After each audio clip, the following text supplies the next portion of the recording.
Dans les années qui suivirent, William Branham expérimenta une visitation céleste encore plus directe. Alors qu'il priait seul dans une cabane, un être resplendissant entra dans la salle. Effrayé, William voulut fuir, mais l'ange du Seigneur lui dit: « Ne crains point, je suis envoyé de la présence de Dieu pour te dire que ta vie est particulière. Si tu amènes les gens à croire en toi, rien ne résistera à ta prière. Tu as reçu un don de guérison divine, c'est le début d'un ministère mondial. » William raconta cette visitation avec tremblement, mais aussi avec certitude. Dès lors, il commença à prier pour les malades. Les résultats furent stupéfiants. Les aveugles voyaient, les sourds entendaient, les paralytiques marchaient, mais ce n'était pas seulement des guérisons. Il révélait les pensées du cœur, appelait les gens par leur nom, racontait des détails de leur vie qu'ils ne pouvaient pas connaître.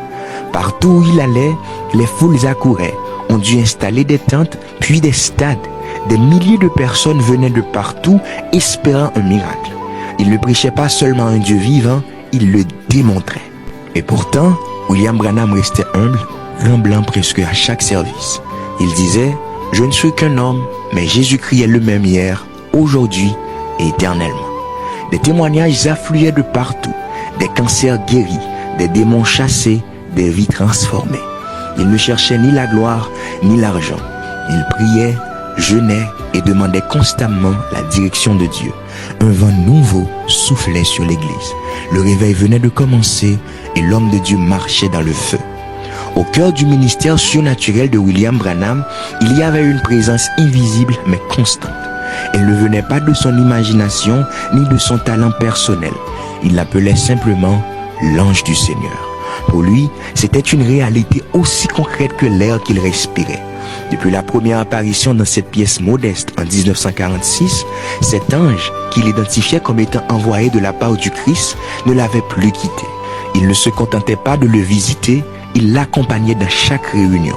Et Branham disait qu'il ne priait pour personne tant qu'il ne sentait pas l'ange entrer dans l'atmosphère. « Je suis un homme comme vous, disait-il, mais quand l'ange du Seigneur est là, je deviens une voix pour Dieu. Ce n'est pas moi qui parle, c'est lui. » Ce qu'il accomplissait dans ces moments dépassait la compréhension humaine.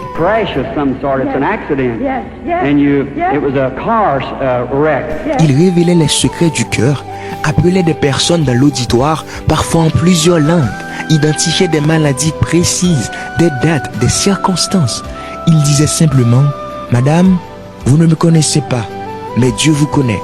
Voici ce que vous avez vécu. » Et les gens s'écroulaient en larmes, pas à cause du spectacle, mais à cause de cette intimité soudaine avec le regard divin. Ce n'était pas une guérison seulement, c'était une visitation.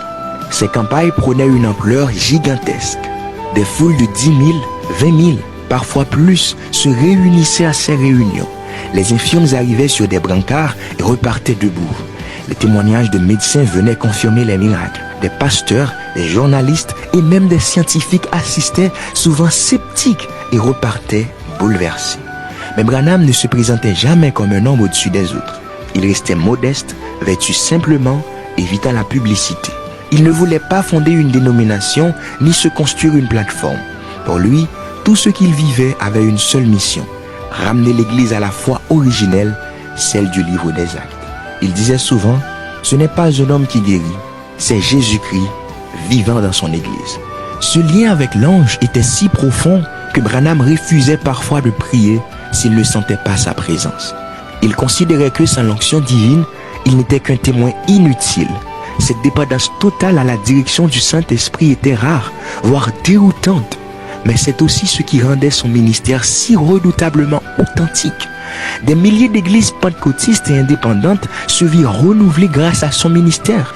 Il fut le catalyseur du mouvement de guérison divine des années 1947 à 1957, influençant des hommes comme Oral Roberts, T.L. Osborne et bien d'autres. Et pourtant, derrière la puissance, il restait un homme timide, réservé, souvent épuisé. Il portait le poids d'un don surnaturel et la solitude que cela impliquait. Il confia un jour: « Les gens me voient comme un prophète, mais parfois, je me sens comme un enfant perdu dans une forêt. » Car marcher avec l'ange, c'était aussi marcher à contre-courant. Et plus le feu descendait, plus le sentier devenait étroit. Si le ministère de guérison de